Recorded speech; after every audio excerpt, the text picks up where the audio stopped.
اعوذ باللہ من الشیطان الرجیم بسم اللہ الرحمن الرحیم۔ آج ہم شہدائے کربلا کی جو فہرست آپ کے سامنے وقتاً فوقتاً بیان کر رہے ہیں، اس میں آج ہم نے پہلے نمبر پر جس شہید باوفا کا انتخاب کیا ہے وہ ہیں حضرت زہیر ابن قین۔ اچھا، زہیر ابن قین ابن قیس البجلی، یہ بجلی قبیلے سے تعلق رکھتے ہیں، اور زہیر ان کا نام ہے، قین ان کے والد کا اور قیس ان کے دادا کا۔ ان کی حیثیت جو ہے وہ شہدائے کربلا میں ایک منفرد حیثیت ہے، اور ان کی زندگی کی بقا اور ان کا کربلا میں پہنچ جانا پروردگار عالم کا ایک خصوصی انتظام نظر آتا ہے۔ یعنی اگر ان کی زندگی میں یہ صورتحال نہ ہوتی تو یہ بھی کربلا تک شاید زندہ نہ رہتے، لیکن جس طرح تمام شہدائے کربلا کو پروردگار عالم نے کسی نہ کسی طرح کربلا تک پہنچایا، اسی طرح ان کے لیے بھی ایک خصوصی انتظام کیا تھا۔ اب صورتحال یہ ہے کہ ہمیں کیونکہ بہت سے شہداء کا تعارف کرانا ہے، اس لیے ہم کوشش کرتے ہیں کہ ایک شہید کے اوپر زیادہ وقت نہ دیں، لیکن بعض امور ایسے ہیں جو کہ اپنے اندر یا اپنی نوعیت میں ایسے ہیں کہ اس کو بیان کرنا اور اس کی تفصیل میں جانا جو ہے وہ کسی حد تک ضروری ہو جاتا ہے۔ تو یہی صورتحال حضرت زہیر ابن قین کی بھی ہے، تو اس لیے ہم ان کی جو سوانح حیات اور ان کے جو کربلا سے متعلق معاملات ہیں ان کو تھوڑا تفصیل سے بیان کریں گے۔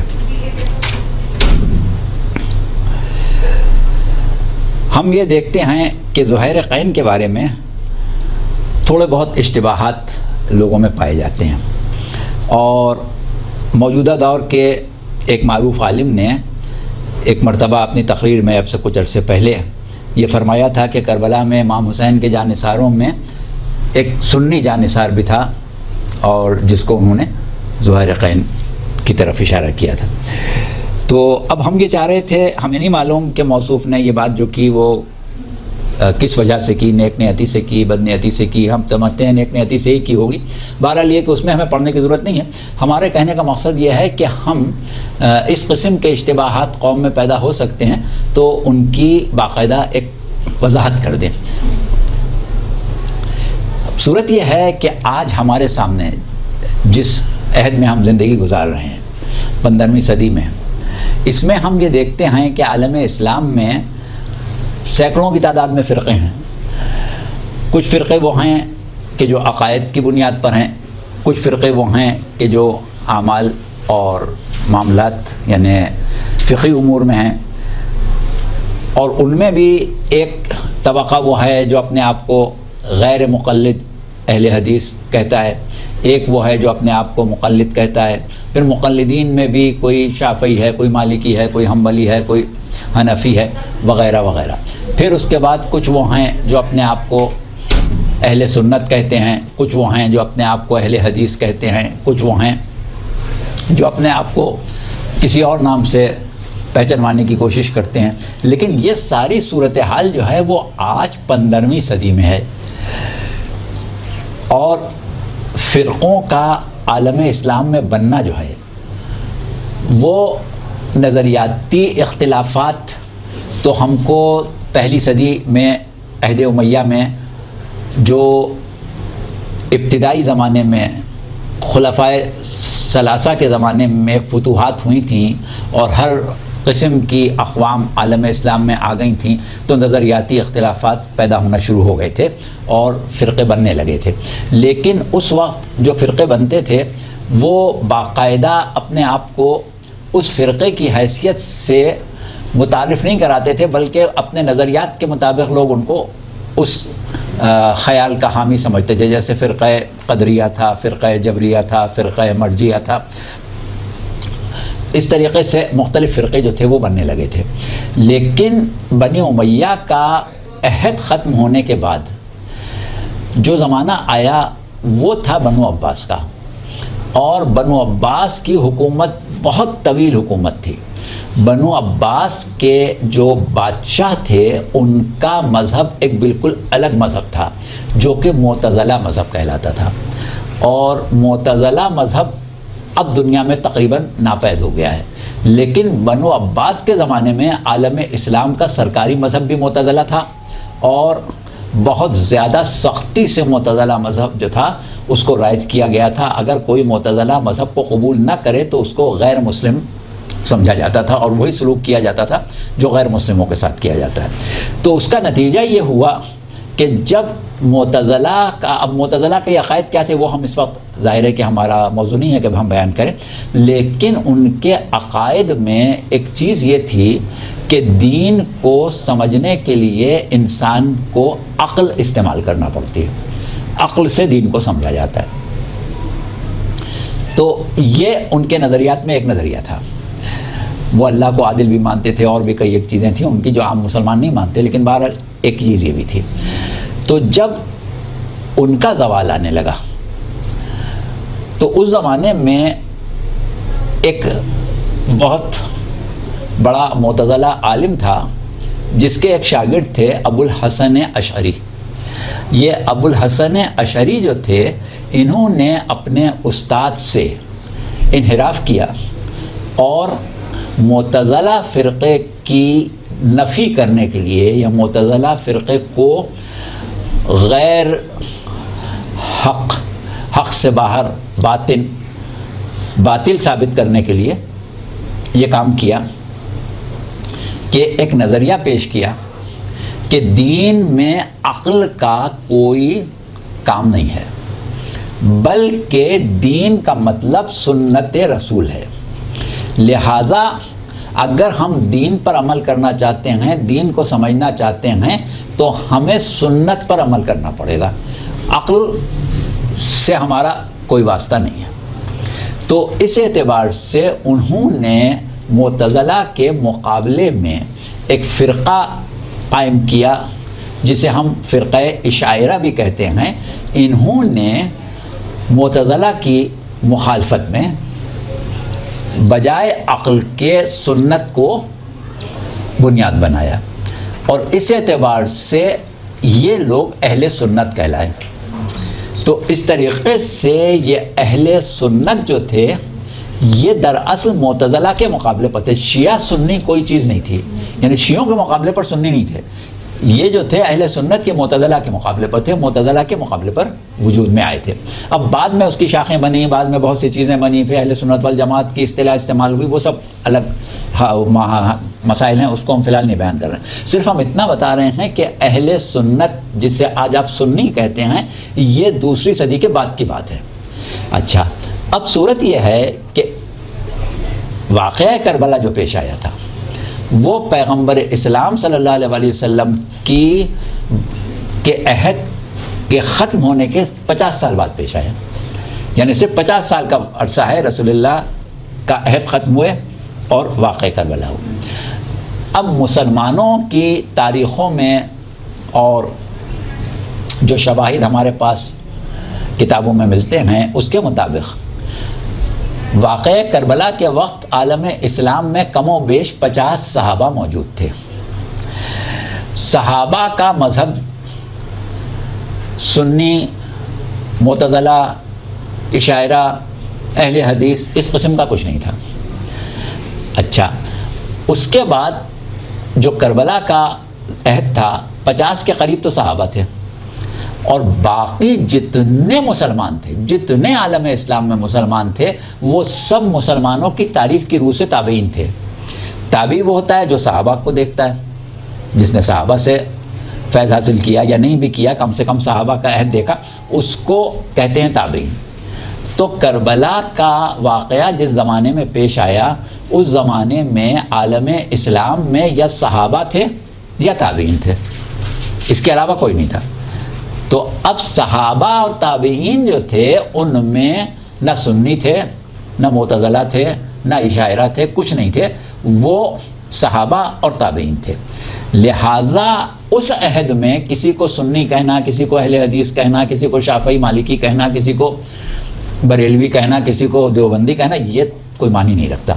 اس زمانے میں یا صحابہ تھے یا تابعین تھے.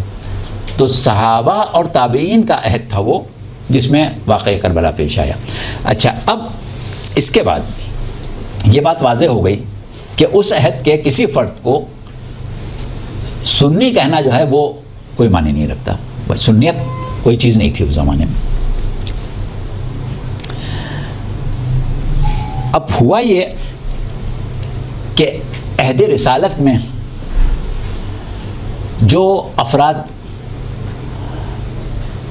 مسلمان تھے، صحابہ کی تعریف میں آتے تھے، اس میں مختلف خیالات، مختلف افکار، مختلف قسم کی ان کی مذہبی کیفیات تھیں، جن کو ہم نے آپ سے چند ہفتے پہلے گفتگو کی تھی کہ کچھ لوگ وہ تھے کہ جنہیں اللہ نے مومن کہا، کچھ وہ تھے جنہیں مسلم کہا، کچھ وہ تھے جنہیں مومن یا مسلم کچھ نہیں کہا، وغیرہ وغیرہ. تو اس وقت اس قسم کی صورتحال تھی. وہی صورتحال رسول اللہ کے بعد بھی باقی رہی. کچھ صحابہ ایسے تھے کہ جو بنو امیہ کے بے خواہ تھے، کچھ وہ تھے جو آل رسول کے بے خواہ تھے. تو اس میں اس وقت کوئی ایسی مذہبی تفریق نہیں تھی سوائے نظریاتی تفریق کی. اس کے بعد ایک صورت یہ ہوئی کہ جب امیر المومنین علیہ السلام کا زمانہ خلافت ظاہری آیا تو آپ کی خلافت ظاہر ہے کہ ان لوگوں نے قائم نہیں کی تھی جو آپ کے ایسے شیعہ تھے کہ آپ کو خلیفہ بلا فصل مانتے تھے، آپ کو نفس رسول مانتے تھے، آپ کو زمین پر اللہ کی حجت مانتے تھے. ان لوگوں نے تو خلافت نہیں قائم کی تھی. خلافت کس نے قائم کی تھی؟ جو اس سے پہلے 3 خلفاء کو مان رہے تھے. اب انہوں نے حضرت علی کی بیعت کر لی تھی. کوئی یہ نہیں ہے کہ صرف شیعوں نے حضرت علی کو بنایا تھا. صرف شیعہ اتنے ہوتے تو پہلے ہی نمبر بنا لیتے. تو ان لوگوں نے بنایا تھا کہ جو عام مسلمان تھے، اس سے پہلے 3 خلفاء کو مان چکے تھے. تو اب وہ حضرت علی کو اپنا چوتھا خلیفہ راشد سمجھتے تھے اور ان کے مخالفین کو باغی سمجھتے تھے. لہٰذا ان کے مخالفین جو تھے بنو امیہ خاص طور سے، ان کے خلاف وہ جنگ میں حضرت علی کے ساتھ تھے. تو یہ سمجھ کے ساتھ نہیں تھے کہ ہم کسی حجت خدا کے ساتھ ہیں، یا ہم خلیفہ بلا فصل کے ساتھ ہیں، یا ہم نفس رسول کے ساتھ ہیں. وہی سمجھتے تھے کہ جیسے پہلے 3 خلفاء تھے اب چوتھے یہ. اس طریقے سے وہ حضرت علی کے ساتھ تھے. تو اس اعتبار سے ان کے نظریات وہ تھے جو آج عام مسلمانوں کے ہیں. لیکن لفظ سنی اس زمانے میں ان کے لیے بھی استعمال نہیں ہوتا تھا، بلکہ کیونکہ وہ لوگ جو بنو امیہ کے ساتھ تھے اور خصوصاً معاویہ ابن ابی سفیان کے ساتھ شریک ہو کے اس کے لشکر میں امیر المومنین سے جنگ کر رہے تھے، وہ اپنے آپ کو شیعہ معاویہ نہیں کہتے تھے، کیونکہ دین میں ایک تھوڑا سا روحانی تقدس بھی چاہیے ہوتا ہے. تو وہ اپنے آپ کو شیعہ معاویہ کہنے کے بجائے یا شیعہ بنو امیہ کہنے کے بجائے اپنے آپ کو عثمانی کہتے تھے. خلیفہ سویم سے اپنا رشتہ قائم کرتے تھے. اور وہ لوگ جو حضرت علی کے ساتھ لڑ رہے تھے، اب اس میں 2 طرح کے تھے. ایک وہ جو حضرت علی کو اپنا پہلا امام، آقا و مولا، حجت خدا سمجھتے تھے. ان کی تعداد ظاہر کم تھی ہمیشہ سے. اور وہ لوگ کہ جو حضرت علی کو چوتھا خلیفہ سمجھ کے حضرت علی کے ساتھ میدان میں موجود تھے، ان کے مخالفین سے لڑ رہے تھے، ان کو باغی سمجھ رہے تھے، وہ بھی اس زمانے میں شیعان علی کہلانے لگے. اب وہ شیعان علی یہ والے شیعان علی نہیں تھے جو ہم ہیں، بلکہ وہ حضرت علی کو چوتھا خلیفہ ماننے والے اور ان کے مخالفین کو باغی سمجھنے والے شیعہ تھے. تو اس اعتبار سے اب جب مسلمانوں کو اس عہد میں 2 حصوں میں تقسیم ہونا پڑا، تو ایک وہ ہوئے کہ جو شیعان علی کہلائے، جس میں اصل شیعہ بھی تھے اور عام مسلمان بھی تھے، اور دوسرا فرقہ وہ تھا جو عثمانی کہلایا. تو اب یہ اصطلاح جو ہے یہ کربلا کے زمانے میں عام تھی. اس وقت کسی کو شیعہ علی کہا جاتا تھا، کسی کو عثمانی کہا جاتا تھا. تو اب اگر ہم کسی کو اس زمانے میں عثمانی کہیں تو وہ سنی نہیں ہے، بلکہ وہ اس زمانے کی اصطلاح میں وہ شخص ہے جو بنو امیہ کے کیمپ میں تھا، امیر المومنین کے کیمپ میں نہیں تھا. تو یہ بات اب آپ نے واضح طور پر سن لی، اور ہم نے اس وضاحت کو اس لیے کیا کہ لوگوں کو آئندہ بھی کسی کی گفتگو سن کے یہ پریشانی نہ ہو کہ کون کیا تھا. بس یہ یاد رکھیں کہ کربلا کا واقعہ جب پیش آیا تو یا صحابہ تھے یا تابعین تھے، اور صحابہ و تابعین میں یا شیعان علی تھے یا عثمانی تھے. ٹھیک ہے، بس یہ بات ہو گئی. اب یہاں سے ہم آتے ہیں جناب زہیرقین کے ذکر پر. یہ ایک ضروری بات تھی جو آپ لوگوں کو معلوم ہونا چاہیے تھی. زہیرقین کو جیسا کہ ابھی ہم نے کہا،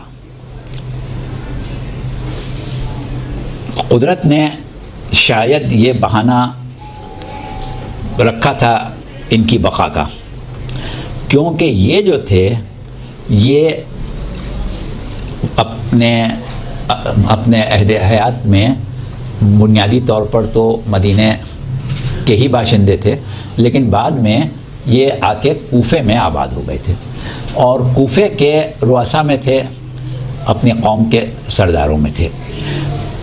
جبکہ ان کا جو مذہب تھا وہ شیعان علی سے نہیں، تعلق نہیں تھا، شیعہ نہیں تھے. اب شیعہ نہیں تھے لہذا عثمانی تھے.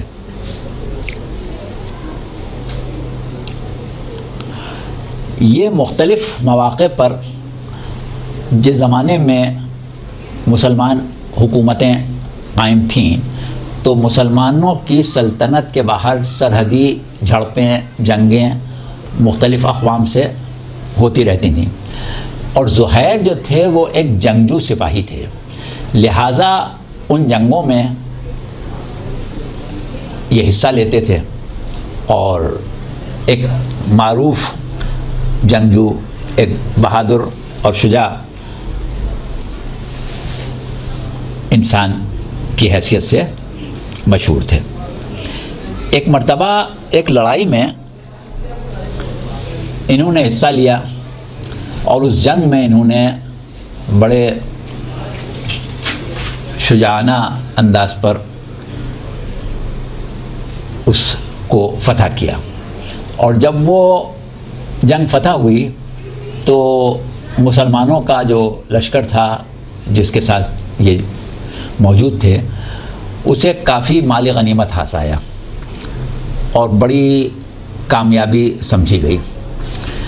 تو اس دن زہیرقین بہت خوش تھے، اور انہوں نے اس بات کا اظہار کیا کہ آج میں بہت خوش ہوں، مجھے آج زندگی میں ایک بڑی خوشی ملی ہے. اتفاق سے اس دن ان کی ملاقات حضرت سلمان فارسی سے ہو گئی.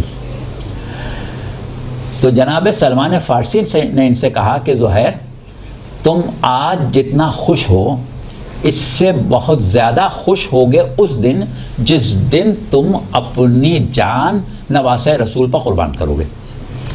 اس وقت یہ بات ان کے لیے کوئی معنی نہیں رکھتی تھی، کیونکہ ان کے دل میں نہ کوئی اہل بیت کی عقیدت تھی، نہ کوئی محبت تھی، اور نہ کوئی ایسا ارادہ تھا کہ یہ اپنی جان اہل بیت کے اوپر قربان کریں گے.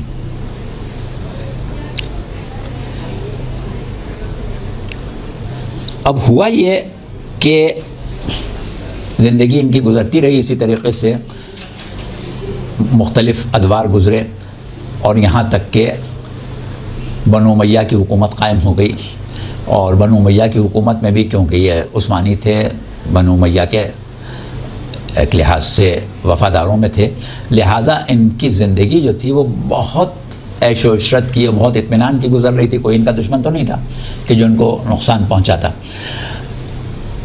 ایسے میں سن 60 ہجری میں جب معاویہ کی وفات کے بعد یزید تخت نشین ہو چکا تھا، انہوں نے حج کا ارادہ کیا. اور یہ وہی سال تھا، اسی سال کا حج تھا جو فرزند رسول کو نصیب نہیں ہوا تھا. اور آپ 8 ذی الحجہ کو مکے سے نکل گئے تھے. اس سال یہ حج پہ موجود تھے. انہوں نے حج کیا اور حج کرنے کے بعد یہ واپس کوفے کے لیے مکے سے نکلے. اب جب یہ کوفے کے لیے مکے سے نکلے تو ظاہر ہے کہ اپنے قبیلے کے رئیس بھی تھے, ان کے ساتھ ان کے قبیلے والے اور ان کے دوست, ان کے عقیدت مند بڑی تعداد میں تھے. مال و دولت کی کوئی کمی نہیں تھی, پریشانی, خوف, ہراس قطعا نہیں تھا, اس لیے کہ ان کی اپنی حکومت تھی. تو لہٰذا یہ بڑی شان و شوکت کے ساتھ بہت اعلیٰ نسل کے گھوڑوں کو استعمال کرتے ہوئے مکے سے نکلے. اب صورت یہ تھی کہ امام حسین 8 ذی الحجہ کو نکل گئے تھے اور یہ حج پورا کرنے کے بعد غالباً 12-13 ذی الحجہ کو منا سے فارغ ہو کے نکلے تھے. تو امام حسین کے نکلنے کے تقریباً 3-4 دن بعد, کم از کم 4 دن بعد یہ مکے سے نکلے تھے. لیکن امام حسین کو ایک خوف و ہراس کا سفر طے کرنا تھا, ایک بے کسی کا سفر طے کرنا تھا. یہ سکون و اطمینان کے ساتھ سفر طے کر رہے تھے. تو نتیجہ یہ ہوا کہ ان کا قافلہ عموماً امام حسین کے قافلے کے آس پاس منزل کرتا تھا, اور کیونکہ یہ اہل بیت سے کوئی عقیدت نہیں رکھتے تھے اس لیے ان کو یہ بات پسند نہیں تھی کہ حسین ابن علی اور میں ایک ساتھ سفر کروں. لہٰذا یہ کوشش یہ کرتے تھے کہ اپنا قافلہ اور اپنا جو قیام کا انتظام ہوتا تھا اس کو امام حسین سے دور رکھتے تھے. لیکن ایک منزل ایسی آ گئی کہ جہاں پر دور دور تک خیمے لگانے اور قیام کرنے کی کوئی جگہ نہیں تھی سوائے اس جگہ کے کہ جہاں پر امام حسین کے خیمے تھے. لہٰذا انہوں نے جو خیمے لگائے وہ امام حسین سے زیادہ فاصلے پر نہیں تھے, یعنی ہر دفعہ کے مقابلے میں اس دفعہ قریب میں تھے. جب ان کے خیمے وہاں لگ گئے تو کیونکہ یہ ایک شان و شوکت کے ساتھ سفر کر رہے تھے لہٰذا کھانوں کے اوقات میں ان کے خیمے میں بہت بڑا دسترخوان بچھتا تھا, بڑا بہترین کھانے کا انتظام ہوتا تھا, اور ان کے قبیلے کے اعزاء اقربا جتنے بھی تھے وہ سب اس میں شریک ہوتے تھے. گھر کی خواتین بھی بیٹھتی تھیں, ان کی زوجہ وہ بھی وہاں موجود ہوتی تھیں, جن کا نام دلہم بنت عمر تھا. دال لام ہے میم, ہاں بنت عمر.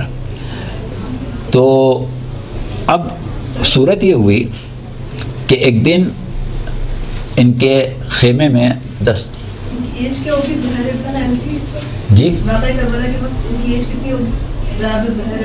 زہیر ابن قین کی عمر کے بارے میں مورخین نے کوئی خاص نشاندہی نہیں کی ہے, لیکن کیونکہ یہ عہد شیخین میں ایک جوان انسان تھے تو زیادہ تر امکان اس بات کا ہے کہ یہ کبیر سن ہوں گے. البتہ بہت ضعیفی کا ذکر نہیں ملتا. تو دسترخوان بچھا ہوا تھا, کھانے چنے ہوئے تھے, سب لوگ کھانا کھا رہے تھے کہ ایک مرتبہ ایک شخص وارد ہوا اور اس نے زہیر سے کہا کہ آپ کو فرزند رسول یاد کر رہے ہیں. اب یہ تو اس وقت عقیدت مندوں میں سے نہیں تھے, لہذا یہ خاموش ہوئے اور سوچنے لگے. بہرحال ان میں بھی اتنی ایک شرافت نفس تھی کہ ایک دم سے انہوں نے انکار بھی نہیں کیا, خاموش ہوئے. جب یہ خاموش ہوئے تو ان کی زوجہ نے ان سے کہا کہ زہیر, تم جس رسول کا کلمہ پڑھتے ہو اس کا بیٹا تمہیں بلا رہا ہے. اگر کہیں مجھ کو بلاتے تو میں ایسی سرد مہری نہ کرتی, میں ضرور ان کی خدمت میں جاتی اور ان سے پوچھتی کہ آقا کیا حکم ہے, آپ کیا چاہتے ہیں, اور جو کچھ بھی وہ حکم دیتے میں اسے ضرور پورا کرتی. تو یہ سن کے غیرت آئی زہیر کو اور یہ اٹھ کے ایک مرتبہ امام کی خدمت میں آ گئے. اب یہاں پر جو خاص چیز آپ لوگوں کے سمجھنے کی اور یاد رکھنے کی ہے، اس میں ایک نقطہ تو ہم نے کہا کہ شہدائے کربلا کو اللہ نے بچایا تھا کہ کسی طرح کربلا تک باقی رہ جائیں. تو یہ اگر بنو امیہ کے حامیوں میں نہ ہوتے تو شیعان علی ہونے کے جرم میں کہیں نہ کہیں قتل ہو چکے ہوتے. اچھا، دوسری چیز ایک یہ ہوئی کہ پروردگار عالم نے پیغمبر اسلام صلی اللہ علیہ وآلہ وسلم کو یہ اعجاز بخشا ہے کہ آپ کو نفوس کے تزکیے کا بھی ذمہ دار قرار دیا ہے، اور وہ افراد کے جن کے نفوس میں تزکیے کی صلاحیت ہو، رسول اللہ بھی ان کے نفس کو پاک کر دیتے تھے. اور یہی چیز ائمہ میں بھی پروردگار عالم نے نفوس رسول میں جن کو انہم منی وانا منہم کی منزل پر رکھا، اور خاص طور سے امام حسین کے حسین منی وانا من الحسین. تو اب امام حسین کے اندر بھی یہ خاص صلاحیت تھی اور ہمارے سب ائمہ میں تھی. ہم اپنے ائمہ کے واقعات کو اگر غور سے دیکھیں تو بہت سے اماموں کے واقعات میں یہ چیز ملتی ہے کہ امام کی ایک نظر نے انسان کے قلب میں انقلاب پیدا کر دیا. یہ واقعہ مختلف اماموں کے زندگی میں ہمیں ملتا ہے. ایک بہت مشہور واقعہ امام موسیٰ کاظم علیہ السلام کا ہے جو بشر حافی کے اندر انقلاب آپ نے پیدا کر دیا تھا، اور بہت سے ایسے واقعات ہمیں ائمہ کے ملتے ہیں. اسی میں یہ واقعہ امام حسین کا ہے کہ انہوں نے جب ایک مرتبہ نظر ڈالی زہیر ابن قین پر تو ان کے قلب کی دنیا بدل گئی. یا تو یہ عثمانی تھے یا ایک مرتبہ ان کو ایسا لگا کہ میرے وجود میں ہی ایک انقلاب آ گیا، اور پھر انہوں نے وہاں سے امام حسین سے رخصت لے کے یہ آئے اپنے قبیلے والوں کے پاس، اور قبیلے والوں سے کہا کہ یہ خیمے یہاں سے نکال دو، اکھاڑ دو، اور ان کو لے چل کے امام حسین کے خیموں کے ساتھ لگاؤ. جب وہاں سب خیمے لگا دیے گئے تو پھر انہوں نے پہلے اپنی زوجہ سے کہا کہ میں نہیں چاہتا ہوں کہ تم میری وجہ سے کسی مصیبت میں پڑو، تم ایسا کرو کہ میں تمہیں طلاق دے رہا ہوں، تم اپنے قبیلے والوں کے پاس چلی جاؤ، کیونکہ اب میرے ساتھ تم سکون سے نہیں رہ سکو گی. اس کے بعد انہوں نے اپنے قبیلے والوں سے کہا کہ میں نے یہ ارادہ کر لیا ہے کہ میں حسین ابن علی کے ساتھ جاؤں گا اور اپنی جان قربان کر دوں گا. اب میں بچ کے واپس جانے والوں میں نہیں ہوں، اور تم لوگوں کو اختیار ہے کہ تم لوگ چلے جاؤ، بلکہ میں تم لوگوں کو اجازت دے رہا ہوں کہ تم لوگ جاؤ. ہاں، اگر کوئی مرنے کے لیے تیار ہے تو وہ چل سکتا ہے، مجھے اس کوئی اعتراض نہیں ہے، لیکن تم لوگ جو واپس جانا چاہے چلا جائے، مجھ کو تنہا چھوڑ دو، اب میں اپنے آقا کا ساتھ نہیں چھوڑنے والا ہوں. تو اس طرح سے یہ سب قبیلے والوں سے الگ ہو کے اور امام حسین کے لشکر کے ایک فرد بن گئے. اور اب ان کا جو ارادہ تھا وہ یہی تھا کہ مجھے اب دنیا میں زندہ نہیں رہنا ہے، اب مجھے جان دینا ہے. لیکن انہوں نے اپنے قبیلے والوں کو رخصت کرتے وقت ان سے یہ واقعہ بیان کیا کہ جس دن میں نے فلاں جنگ میں فتح حاصل کی تھی، اس دن سلمان فارسی نے مجھ سے کہا تھا کہ تمہیں بڑی خوشی ہوگی جس دن تم نواسۂ رسول پر اپنی جان قربان کرو گے. تو اس وقت تو میں نہیں سمجھ سکا تھا، لیکن اب آج مجھے وہ صحابی رسول اور برگزیدہ صحابی رسول کی بات جو ہے وہ بالکل سچی نظر آ رہی ہے، اور بے شک میں انہی لوگوں میں ہوں کہ جو جان قربان کرنے والا ہوں، لہذا اب میں تو رکنے والا نہیں ہوں.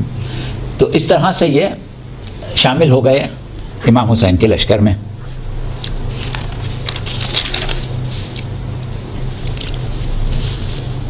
اب تاریخوں میں ان کی وفاداریوں کا ذکر ملتا ہے، اور یہ بات آپ لوگوں کے اوپر واضح ہو گئی کہ یہ کربلا میں شہید ہوئے ہیں تو ایک پکے محب اہل بیت اور شیعہ اہل بیت کی حیثیت سے شہید ہوئے ہیں، نہ کہ سنی کی حیثیت سے. اس سے پہلے جو بھی تھے، لیکن اب انہوں نے اپنا مذہب تبدیل کر لیا. اچھا، اب تاریخوں میں جو ان کی وفاداریوں کا ذکر ملتا ہے وہ خاص طور سے قابل تذکرہ ہے اس وقت سے کہ جو ہم نے آپ لوگوں سے بیان کیا تھا حبیب ابن مظاہر اور مسلم ابن اوسجہ وغیرہ کا ذکر کرنے کے بعد ان افراد سے، خاص طور سے نافع ابن ہلال وغیرہ سے، کہ جو اس وقت امام حسین کے ساتھ تھے جب آپ قادسیہ سے بچ کے بے آب ہو گیا میدان کی طرف نکل گئے تھے، اور جہاں حر نے آ کے آپ کو روکا تھا. تو صورت یہ ہوئی تھی کہ حر نے آپ کو حراست میں لے لیا تھا. حر کا رسالہ آپ کو حراست میں لینے کے بعد اس شرط پر لے کے چلا تھا کہ آپ سفر کریں لیکن ہم آپ کو اپنی حراست میں رکھیں گے. تو اس طریقے سے امام حسین حر کی حراست میں سفر کرتے ہوئے آگے بڑھے تھے. تو اس وقت آپ نے اپنے تمام ساتھیوں سے یہ کہا تھا کہ اب میری شہادت کا وقت آ گیا ہے، اور اگر یہ لوگ مجھے پال لیا ہے ان لوگوں نے، تو اب یہ تم سے تعرض نہیں کریں گے، تم لوگ مجھے چھوڑ کے چلے جاؤ. تو اس وقت ہم نے ذکر کیا تھا نافع ابن ہلال کا کہ انہوں نے کیا جواب دیا تھا اور دوسرے لوگوں نے کیا جواب دیا تھا. تو اس وقت سے ہمیں زہیر ابن قین کی بھی شجاعت اور وفاداری کا تذکرہ ملتا ہے. تو اس وقت زہیر نے تمام اصحاب امام سے کہا تھا کہ مولا جو یہ کہہ رہے ہیں کہ تم لوگ مجھے چھوڑ کے چلے جاؤ اور مجھے شہید ہو جانے دو، تو اس کا جواب تم لوگ دو گے یا اگر تمہاری اجازت ہو تو میں جواب دوں. تو اصحاب امام حسین نے کہا کہ زہیر آپ کو اجازت ہے، آپ جو چاہیں امام کو جواب دیں. تو اس وقت زہیر نے ایک خطبہ دیا تھا، اور اس خطبے میں ہی زہیر کا مذہب جو ہے وہ بھی واضح طور پر سامنے آ جاتا ہے. پہلے انہوں نے حمد خدا تعالیٰ کی، پھر اس کے بعد پیغمبر اسلام صلی اللہ علیہ وآلہ وسلم کی نعت اور حمد و ثنا کی، اور اس کے بعد آپ نے کہا کہ امام حسین سے مخاطب ہو کے کہ مولا اگر ہم کو ہمیشہ دنیا میں رہنے کا موقع ملتا تب بھی ہم اپنی جان آپ پر نثار کرنا پسند کرتے، اور اب ایسی صورت میں کہ جب کہ ہماری زندگی چند روزہ ہے، تو ایسی صورت میں یہ کیسے ممکن ہے کہ ہم آپ کی جان سے اپنی جان کو پیارا کریں. گویا اب زہیر یہ سمجھ چکے تھے کہ حق امام کیا ہے، نصرت امام کی اہمیت کیا ہے، اور امت کا امام کے ساتھ تعلق کیا ہوتا ہے، اور امت کا شرف کیا ہے کہ وہ اپنے آپ کو کس سے وابستہ سمجھے. تو گویا مکمل طور سے اپنے شیعہ ہونے کا انہوں نے وہاں پر اظہار کر دیا، اور اس کو امام حسین نے قبول کیا، کیونکہ تاریخ یہ بتاتی ہے کہ امام نے زہیر کو دعا بھی دی، اور لشکر حر کی حراست میں آپ چلنے لگے. یہاں تک کہ ایک مقام آیا کہ جہاں پر ابن زیاد کا قاصد حر کے پاس پہنچا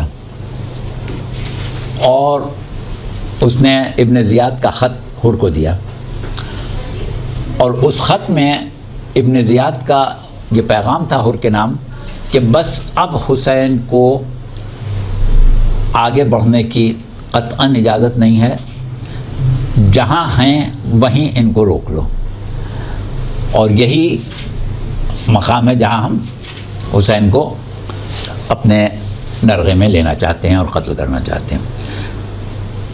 اس کے بعد اس شخص نے حر سے یہ کہا کہ مجھے امیر نے یہ ہدایت کر کے بھیجا ہے کہ میں تمہارے پاس سے جدا نہ ہوں جب تک کہ تم اس چیز پر عمل نہ کر لو، اور اگر تمہیں عمل نہیں کرنا ہے تو تم سرداری چھوڑ دو، مجھے دے دو. تو حر نے امام سے کہا کہ یا ابن رسول اللہ، اب آپ کو آگے بڑھنے کی اجازت نہیں، آپ کو یہیں اترنا پڑے گا. یہی وہ زمین کربلا تھی. تو امام نے کہا کہ حر دیکھو سامنے کچھ گاؤں نظر آ رہے ہیں. وہ گاؤں جو تھے وہ نینوا، غازریہ اور شفیہ کے گاؤں تھے. تو آپ نے کہا کہ یہ اب وہ گیا میدان میں مجھے اتار رہے ہو، مجھے اتنا موقع دے دو کہ میں ان گاؤں میں سے جو مجھے نظر آ رہے ہیں ان گاؤں میں سے کسی گاؤں میں اتر جاؤں تاکہ کم از کم آبادی میں اتروں. تو حر نے کہا کہ اب میرے اختیار میں نہیں ہے، اب آپ کہیں نہیں جا سکتے، آپ کو یہیں اترنا پڑے گا. تو جب حر نے اس طریقے سے سختی کا اظہار کیا تو اس موقع پر جناب زہیر جو تھے انہوں نے اپنے جذبات کا اظہار اس طرح کیا کہ امام حسین سے کہا کہ مولا بس بہت ہو گیا، آپ ہمیں اجازت دیں کہ ہم حر کا کام تمام کر دیں. اس کی یہ مجال کیسے ہوئی؟ ہم اس کے اوپر حملہ کرتے ہیں اور اس کے لشکر کو تہس نہس کر دیں گے، اس کو قتل کر دیں گے. تو اس وقت صورت یہ ہے کہ ہمارے گرد زیادہ لشکر نہیں ہے، لیکن جو حالات سامنے آ رہے ہیں اس سے یہ لگ رہا ہے کہ ابھی ابن زیاد اور لشکروں کو بھیجے گا، اور جب کثرت سے لشکر آ جائیں گے تو پھر ہم کچھ بھی نہیں کر سکیں گے، پھر تو ہم مجبور ہو ہی جائیں گے. تو ایسا کیوں نہ کریں کہ ہم ابھی حر سے جنگ کر لیتے ہیں اس کے لشکر سے. تو امام نے کہا کہ زہیر میں جنگ میں پہل نہیں کرنا چاہتا ہوں. تو زہیر نے کہا کہ اچھا مولا اگر آپ پہل نہیں کرنا چاہتے ہیں تو ایک کام کریں کہ جیسے ابھی آپ نے حر سے درخواست کی تھی کہ ہمیں کسی گاؤں تک جانے دو، کسی آبادی تک جانے دو، ایک دفعہ پھر آپ اس سے درخواست کریں. اگر حر نے مان لیا تو کم از کم اتنا ہو جائے گا کہ آپ آبادی میں اتریں گے بجائے صحرا میں اترنے کے. اور اگر اس نے نہیں مانا تو پھر ہم اس سے اس بات پر لڑیں گے کہ تم نے ہماری بات نہیں مانی. تو جنگ میں پہل نہیں ہوگی، وہ ہمارے پاس ایک جواز ہوگا لڑنے کا، تو ہم لڑ لیں گے اور اس کو آپ کے راستے سے ہٹائی دیتے ہیں. اس سے بھی اندازہ ہوتا ہے کہ زہیر کے جذبات اب کتنے اعلیٰ درجے کے ہو گئے تھے. تو امام نے بہرحال اس چیز کو قبول نہیں کیا. اب ظاہر ہے کہ امام جس نگاہ سے حر کو دیکھ رہے تھے زہیر اس نگاہ سے نہیں دیکھ رہے تھے. زہیر یہ دیکھ رہے تھے کہ یہ امام سے دشمنی کر رہا ہے، لیکن امام کی نگاہ میں حر کا ایک اور چہرہ تھا جو ابھی شب عاشور سامنے آنا ہے. تو اس لحاظ سے امام نے حر سے جنگ کرنا جو ہے وہ مناسب نہیں سمجھا. محضر شہادت میں ان کا بھی نام تھا. ہاں محضر شہادت میں ان کا بھی نام تھا. اچھا، اب جب 9 محرم کو فوجوں نے حملہ کیا تھا اور امام نے حضرت عباس کو ایک رات کی مہلت کے لیے بھیجا تھا تو حبیب ابن مظاہر اور جناب حر کو بھی، جناب زہیر کو بھی، حبیب ابن مظاہر اور زہیر قین ان دونوں کو امام حسین نے حضرت عباس کے ساتھ بھیجا تھا. اس سے بھی اندازہ ہوتا ہے کہ اب زہیر قین جو ہیں وہ کتنے مقرب بارگاہ امامت ہو چکے ہیں کہ حبیب ابن مظاہر کے ساتھ ساتھ چلا. اور ویسے بھی میمنہ اور میسرے پر جو امام نے اپنے لشکر کو مرتب کیا تھا تو ایک طرف حبیب کو رکھا تھا، ایک طرف زہیر کو رکھا تھا. اچھا، جب یہ لوگ گئے تو وہ سارا واقعہ تو آپ حبیب ابن مظاہر کے واقعات میں سن چکے ہیں، لہذا اس کو چھوڑ دیں. اب صرف اتنا سن لیں کہ اس وقت زہیر نے لشکر یزید کو نصیحت کرنا اور سمجھانا شروع کر دیا کہ تم لوگ نواسہ رسول سے جنگ کر کے اپنے حق میں بہت برا کر رہے ہو، ایسا نہ کرو، تم یزید اور ابن زیاد سے کچھ نہیں پاؤ گے، یہ لوگ کسی کے خیر خواہ نہیں ہیں. آج یہ حسین کو قتل کر رہے ہیں، اگر ضرورت پڑی تو تم کو بھی قتل کر دیں گے، یہ تمہارے دوست نہیں ہیں، تم آل رسول کے حق کا خیال کرو اور یہ نہ کرو. تو اس طریقے سے زہیر جو تھے وہ ان لوگوں کو سمجھانے بجھانے لگے. اور ظاہر ہے کہ زہیر ابھی کچھ دن پہلے تک انہی کے قوم کے فرد تھے، تو جب انہوں نے ہدایت پائی تو ان کا فرض تھا کہ اپنے قوم کو بھی ہدایت کریں. لہٰذا یہ اپنی قوم کو بہت ہی مخلصانہ مشورے دینے لگے. لیکن اس موقع پر ہوا یہ کہ ان لوگوں نے کہا کہ نہیں، ہم تمہاری کوئی بات سننے کو تیار نہیں ہیں، ہم تمہارے سردار حسین کو قتل کی بغیر یہاں سے نہیں جائیں گے۔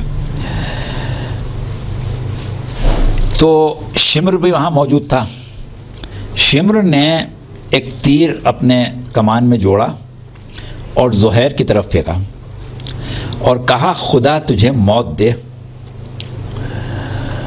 یعنی شمر نہیں چاہتا تھا کہ زہیر لوگوں کو نصیحت کریں۔ تو زہیر نے کہا کہ میں تجھ سے بات نہیں کروں گا، تو تو جانور ہے، اللہ تجھے جہنم میں عذاب علیم دے۔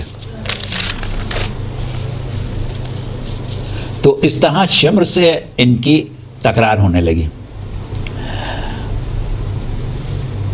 تو زہیر نے قسم کھا کے کہا کہ تو مجھے موت سے ڈراتا ہے، میں حسین کے ساتھ مرنا زندگی سے زیادہ عزیز سمجھتا ہوں۔ اور اس کے بعد زہیر نے پھر اپنی گفتگو شروع کی اور کہا کہ لوگوں دیکھو، شمر کے کہنے میں نہ آنا اور آل رسول کا خون نہ بہاؤ، ورنہ شفاعت رسول تمہیں نصیب نہیں ہوگی۔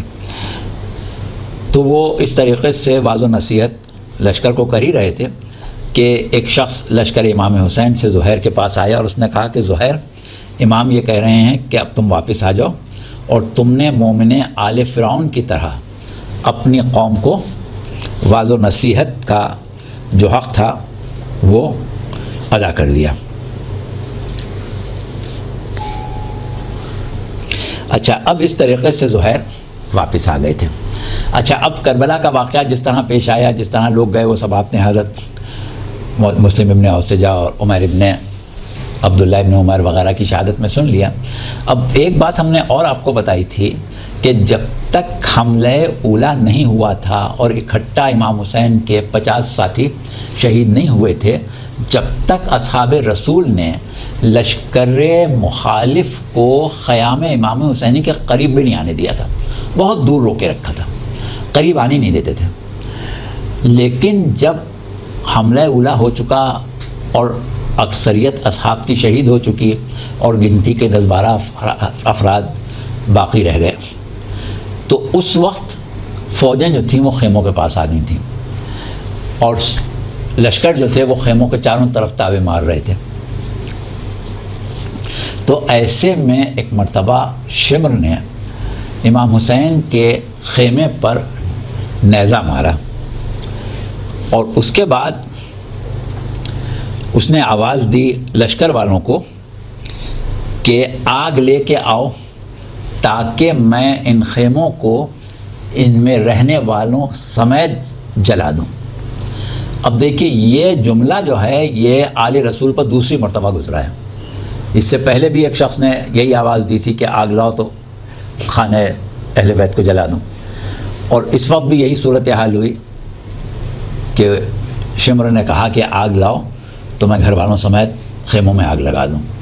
بعض مورخین نے لکھا ہے کہ اس وقت شمر کو فوج کے بھی بعض لوگوں نے لعنت ملامت کی کہ شمر اتنا انسانیت سے نہ گر۔ لیکن ہم جو آپ کو یہ واقعات سنا رہے ہیں یہ علامہ طاہر سماوی کی ابصار العین سے اقتباس لیے ہیں، اس میں انہوں نے یہ چیز نہیں لکھی ہے، لیکن انہوں نے یہ لکھا ہے کہ یہ صورت دیکھ کے ایک مرتبہ زہیر نے 10 اصحاب امام حسین، یعنی 9 کو جمع کیا، ایک وہ 10 افراد نے مل کے شمر پر اور جو لشکر قریب آ گیا تھا اس پر ایک دفعہ حملہ کیا اور اس کو بھگاتے ہوئے بہت دور لے گئے۔ یہ زہیر کا ایک اور بڑا کارنامہ ہمیں میدان کربلا میں ملتا ہے۔ اس وقت امام نے کہا، شمر سے کہا تھا کہ اللہ تجھے جہنم میں جلائے۔ بہرحال ہوا یہ کہ اہل حرم سے دور بھگا دیا جب انہوں نے، تو لشکر یزید میں، لشکر عمر ابن سعد کہیں یا یزید کہیں، 2 افراد تھے، ابو عزی زیائی اور ذو قربہ۔ انہوں نے مقابلہ کیا تھا زہیر کا، تو زہیر نے ان دونوں کو اس وقت جہنم حاصل کر دیا تھا۔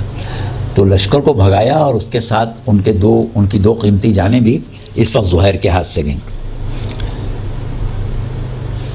اور اسی طرح ظہر کے بعد جب حبیب ابن مظاہر شہید ہوئے تھے تو یہی زہیر جو کل تک حر کے لشکر سے لڑنے کی درخواست کر رہے تھے، آج حر کے ساتھ مل کے دونوں جانبازوں نے فوج اشقیاء میں ایک تہلکہ مچا دیا تھا، خلا خما کر دیا تھا ان کا، اور حر اسی موقع پر شہید بھی ہوئے تھے. وہ ہم آگے انشاءاللہ جب حضرت حر کی شہادت بیان کریں گے تو اس میں اس ذکر کو دوبارہ بیان کریں گے. اب اس کے بعد ہوا یہ کہ جب حر شہید ہو گئے تو زہیر تنہا جنگ کرتے رہے اور کہتے تھے کہ میں حسین ابن علی کی حمایت میں تم سے لڑ رہا ہوں. جنگ کرتے کرتے ایک مرتبہ وہ پلٹے اور پھر خدمت امام میں آئے، اور آنے کے بعد کہا کہ میں آپ جیسے ہادی و مہدی پر قربان ہوں گا. آپ کے نانا، آپ کے والد، آپ کے بھائی اور آپ کے چچا جعفر طیار کی خدمت میں پہنچوں گا. اور اس کے بعد انہوں نے پھر امام سے کہا کہ مولا اب مجھے اجازت دیں، بس اب میں اپنی جان دینے جا رہا ہوں. تو مولا نے ان کو اجازت دی. اب یہ امام سے رخصت ہوئے تو آ کے انہوں نے پھر ایک مرتبہ جنگ لڑنا شروع کی. تو ایک شخص تھا کثیر ابن عبداللہ شابی اور ایک شخص مہاجر ابن اوس تمیمی. ان دونوں نے حملہ کیا مل کے زہیر پر، اور ان کا مقابلہ کرتے کرتے ایک مرتبہ زہیر جو تھے وہ انہی کے ہاتھوں سے شہید ہوئے. اور جب زہیر شہید ہو کے میدان کربلا میں گرے تو امام ان کی لاش پر آئے تھے اور کہا تھا زہیر تم پر اللہ کی رحمت ہو اور تمہارے قاتلوں پر لعنت جو بندروں اور ریچھوں کی شکل میں مسخ ہو گئے. تو یہ ہے جناب زہیر ابن قین کی شہادت کا